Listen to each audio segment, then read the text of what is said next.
नमस्कार मित्रांनो मी सारिका. आज मी 40 वर्षाची स्त्री आहे. आज मी तुम्हाला अशी एक गोष्ट सांगणार आहे. ज्याचा विचार मी कधी माझ्या आयुष्यात केला नव्हता. कारण कोण असा विचार करेल की काका आणि काकी असे मिळून मला कधीतरी घेतील आणि मी पण त्याचा मनस्वी आनंद घेत राहीन. तो आज तागायत. होय, असंच झाले होते माझ्यासोबत. चला तर मग ऐकूया काय झाले होते. तर तेव्हा मी कॉलेजला होते. माझे वय अंदाजे 25 वर्ष असेल. मी दिसायला खूपच देखणी होते. माझे कॉलेजमध्ये खूपच फॅन्स होते. मुलं तशी माझ्या मागे कॉलेजमध्ये लागायची, तशीच माझ्या गल्लीत पण मागं लागत असे. त्यांना थोडा भाव दिला की बस होत असे. मग ते हात धुवूनच माझ्या मागे लागतात. माझा मग काढत माझ्या घरच्यांपर्यंत यायची. काही संख्या कमी नव्हती, पण तरीही मी अजून सिंगलच होते. माझ्या वयात आलेल्या शरीराची भूक काही वेगळीच होत चालली होती आणि याची मला जाणीव झाली होती. माझे पुढे पुढे येत चालणे आणि माझे आंबे भरलेले होते. जणू काहीतरी दुभती म्हैसच आहे. त्यांना जर नाही दाबून शांत केले तर कोणत्याही क्षणी ते बाहेर येतील, असे माझे हाल झाले होते. अजिबात पोट नसल्याने त्यांचा आकार जराही नाही खूप उठून दिसायचा. मला पण त्यांचा गर्व होताच म्हणा. मी साधेशी होती. माझी कलिंगडं मारून तशी एखाद्याची गोलाकार होती त्यापेक्षा छान होती. हिला बघून बाकीच्यांना नव्हे तर मला पण खूपच गर्व होता. तिचे ते गोलापार काप ऐन मोसमातल्या कलिंगडाच्या कापासारखे होते. तर अशा मी तारुण्याने मुसमसलेली होती आणि मला त्या गोष्टीची खूप गरज होती. पण मला तसं कोणी मिळतच नव्हतं. एकदा मी सुट्टी असल्याने माझ्या काकाकडे जायचे ठरवले. काका आणि काकीची मी खूपच लाडकी होते. लहानपणी त्यांच्या समवेत खेळताना माझा वेळ कसा जायचा ते मला समजतच नव्हते. काका नोकरीनिमित्त मोठ्या शहरात गेला आणि त्याचा कॉन्टॅक्ट कमी झाला. पण फोनवरून आम्ही सतत एकमेकांच्या संपर्कात होतो आणि नाही म्हणायला काकी सगळे अपडेट्स मला नेहमी द्यायची.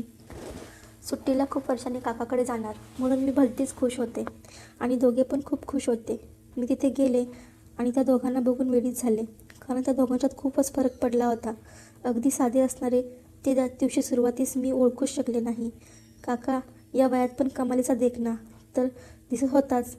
त्यांनी काय ठेवलं होतं स्वतःला, त्याला बघून माझ्या छातीचे मनुके कडक होऊ लागले होते. मला पण ते समजले नाही की मला काकाच्या बाजूला बघून मला स्वतःचा हेवा वाटू लागला होता. पण शेवटी वयाला नात्याचे बंधन नसते हे खरे. तो कमी की काय म्हणून त्याच्यावर काकी होती. अतिशय देखणी असलेली काकी अप्सराच होती. तिचे ते निखळ सौंदर्य झुकलेलं होतं ते मला जाणवलं. तिचे ते मोकळे केस ते देहाला दिसून उठत होते. हलकीशी लावलेली लिपस्टिक, कमालीचे गोलाकार आंबे.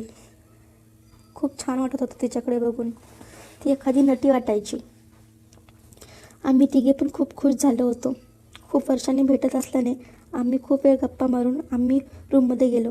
तेव्हापासून आमच्या गप्पांचा फड रोजच जमू लागला. कोणास ठाऊक, पण त्या दोघांची नजर मला थोडी वेगळीच जाणवली. कारण ते बोलताना सतत ना काही वेगळं करत असायचे आणि एकमेकांकडे बघून रोखून बघायचे. बरं, काकाने बघितले तर मी एक वेळ समजून शकते, पण काकी पण माझ्याकडे खूप काही बघायची की काही विचारू नका. त्यामुळे मला समजायची नाही की त्या दोघांमध्ये नेमकं काय चाललंय. पण मग यावर फार विचार न करता मी दुर्लक्ष करणे पसंत केले. एकदा मी रात्री एकटीच भूताचा पिक्चर बघत होते. तो बघून झाल्यावर मला भीती वाटू लागली आणि एकट्याने झोपणे मला शक्य होणार नव्हते हे समजल्यावर. नमस्कार मित्रांनो मी सारिका. आज मी 40 वर्षाची स्त्री आहे. आज मी तुम्हाला अशी एक गोष्ट सांगणार आहे. ज्याचा विचार मी कधी माझ्या आयुष्यात केला नव्हता. कारण कोण असा विचार करेल की काका आणि काकी असे मिळून मला कधीतरी घेतील आणि मी पण त्याचा मनस्वी आनंद घेत राहीन. तो आज तागायत. होय, असंच झाले होते माझ्यासोबत. चला तर मग ऐकूया काय झाले होते. तर तेव्हा मी कॉलेजला होते. माझे वय अंदाजे 25 वर्ष असेल. मी दिसायला खूपच देखणी होते. माझे कॉलेजमध्ये खूपच फॅन्स होते. मुलं तशी माझ्या मागे कॉलेजमध्ये लागायची, तशीच माझ्या गल्लीत पण मागं लागत असे. त्यांना थोडा भाव दिला की बस होत असे. मग ते हात धुवूनच माझ्या मागे लागतात. माझा मग काढत माझ्या घरच्यांपर्यंत यायची. काही संख्या कमी नव्हती, पण तरीही मी अजून सिंगलच होते. माझ्या वयात आलेल्या शरीराची भूक काही वेगळीच होत चालली होती आणि याची मला जाणीव झाली होती. माझे पुढे पुढे येत चालणे आणि माझे आंबे भरलेले होते. जणू काहीतरी दुभती म्हैसच आहे. त्यांना जर नाही दाबून शांत केले तर कोणत्याही क्षणी ते बाहेर येतील, असे माझे हाल झाले होते. अजिबात पोट नसल्याने त्यांचा आकार जराही नाही, खूप उठून दिसायचा. मला पण त्यांचा गर्व होताच म्हणा. मी साधेशी होती. माझी कलिंगडं मारून जशी एखाद्याची गोलाकार होती त्यापेक्षा छान होते. हिला बघून बाकीच्यांना नव्हे तर मला पण खूपच गर्व होता.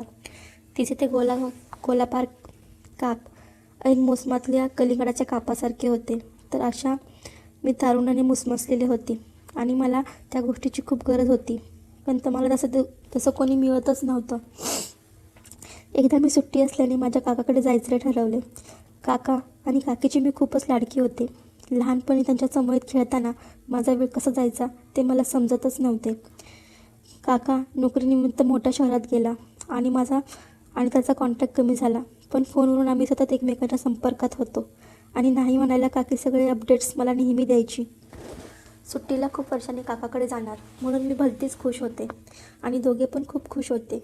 मी तिथे गेले आणि त्या दोघांना बघून वेडीच झाले, कारण त्या दोघांच्यात खूपच फरक पडला होता. अगदी साधे असणारे ते त्या दिवशी सुरुवातीस मी ओळखूच शकले नाही. काका या वयात पण कमालीचा देखणा तर दिसत होताच.